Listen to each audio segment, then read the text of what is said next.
Hey, what's up, everybody? Just coming here to you from a rainy Sunday afternoon here in Northern Virginia. And I just wanted to have sort of a little talk and do something a little bit out of the ordinary here just for a couple of minutes. I've noticed as I've gone through this replay that there's a lot of stuff that I kind of would like to talk about that I do talk about from time to time on my blog, but I think might also make for some sort of interesting sort of vlog content for those who are interested in baseball replays. And the one I want to start off with is kind of the big one, which is the big question, the question about why. Why is it that we're doing this? Why is it that we're doing replay projects? What is it not only that we want to get out of it, but also what is the best way for us to share it with others? I've thought about this question for a long time. In fact, when I was planning on making this blog, probably about half a year ago or so, I purchased a copy of the complete archives of the APBA journal, which is, as you may or may not know, one of the premier, or used to be one of the premier publications in the baseball simulator world. The APBA journal in its heyday, this would be between probably 1987, maybe late 86, and about 1993 or so, had thousands of subscribers and had so much content, so much rich content of interest to simulators that I would recommend it to anybody, even to those who don't play APBA. In a lot of those issues, especially from that period, this is the Howard Alshkog era of the APBA journal, there is information in there and there are stories in there that would be interesting to you even if you are playing a different game. I was asking myself as I was looking through these, you can buy them on eBay, by the way, and I was looking through some of the PDFs, and I didn't necessarily stop on a lot of issues. I had to give myself not to stop in certain parts because I was worried I would get too deep into a certain topic and not be able to plan something bigger like a blog, right? One of the problems that you have when you're trying to create content and you really care about it a lot is sometimes you can get so stuck in a little niche or in a little hole or something like that, you can't pull yourself out. You lose the bigger picture. So when I was looking through this, I was asking myself, what is it about this magazine? What is it about this publication and about these projects that got me so interested in the first place, right? A little bit of backstory, right? Back when I was a kid growing up in the early 90s, my dad had a bunch of old issues of the APBA journal, and I played around with his old APBA cards, and we occasionally would buy newer cards as well. And thanks to those old APBA journal issues, he probably had maybe about 18, 19 sitting around the house, I was able not only to become interested in the game in general and become more interested in the history of baseball, but I was also interested in how the game was played and also in what kind of projects would be interesting and what are some of the questions and problems of baseball history that might be interesting to me. Now, I was just a kid, but as you can imagine, especially when I was a teenager, understanding that there was this bigger world and that there were bigger questions involved was quite attractive to me, and that's kind of how I've found myself always, no matter where I go in life, always sort of circumnavigating myself back to that origin and back to the APBA journal and some of these old questions and these original interests of mine. Now, when I went back and I started looking through things, I realized after a while that the real key was telling stories. So I think that we actually do ourselves sort of a disservice here in the world of thinking about baseball and other sports really in general, but also I would say specifically baseball. It's a sport that is so statistically focused that it's very, very easy for us to forget that there are real people playing the game and that there are real stories that are involved. So I have a bad habit, right? I go on Twitter from time to time and I participate in Twitter discussions. And in some of these Twitter discussions, you get like, oh, this person will say such and such old player was, I don't know, like he was underrated, he was overrated, and then people talk about it. And you always get one or two that say, oh, that guy was just a stat compiler, which is like saying, oh, yeah, this guy played until he was older, but I mean, he was just out there kind of like making stats happen, and that was it, and there was really no point to his play and stuff. I'm going to tell you that if you're doing a replay, you're doing a real project, you got to get out of that line of thinking, man. That's not going to help you at all. You're going to get bored with it really quickly because the point of the project is not, oh, let's go back and let's get Nolan Ryan his 500 whatever strikeouts, or let's go back and let's see if we can get all of Babe Ruth's 714 home runs, and we're going to go back and play through this. If you're going to do a project like that, you're going to become bored out of your mind right from the beginning because you're just creating stats, right? It's about more than just box score creation, right?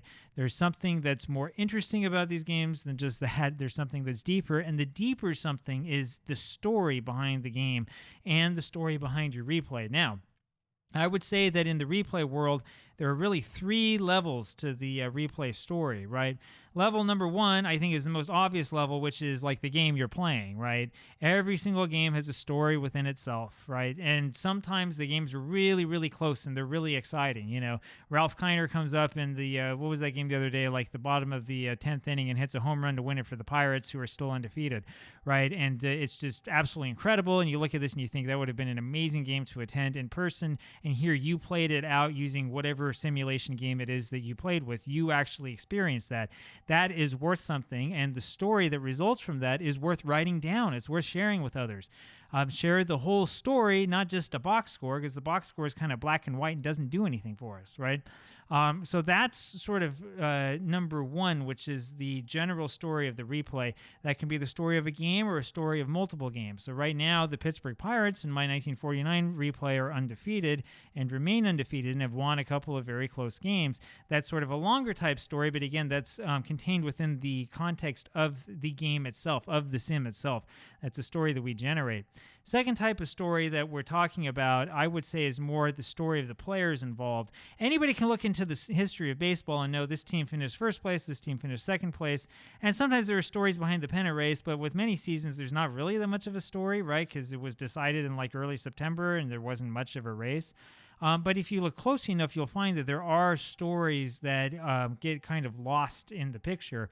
And one of the nice things about baseball history is that while we know about a lot of the real superstars like your Ted Williams or Joe DiMaggio, we tend not to know so much about the supporting cast players. So the second type of stories are those player stories, but especially the stories of players that maybe you don't know that well, that you didn't know about, you didn't read too much about, and so on. So, for example, on the blog and here on the channel, we have guys like Cass Michaels, right? You remember him, or Matt Batts, who are sort of these superstars. Tiny Bonham is another one, kind of superstars of the replay and of the blog, guys who were not necessarily huge stars in real life, but because we've done our research on them, I've spent quite a bit of time looking through newspapers and writing about who these guys really were.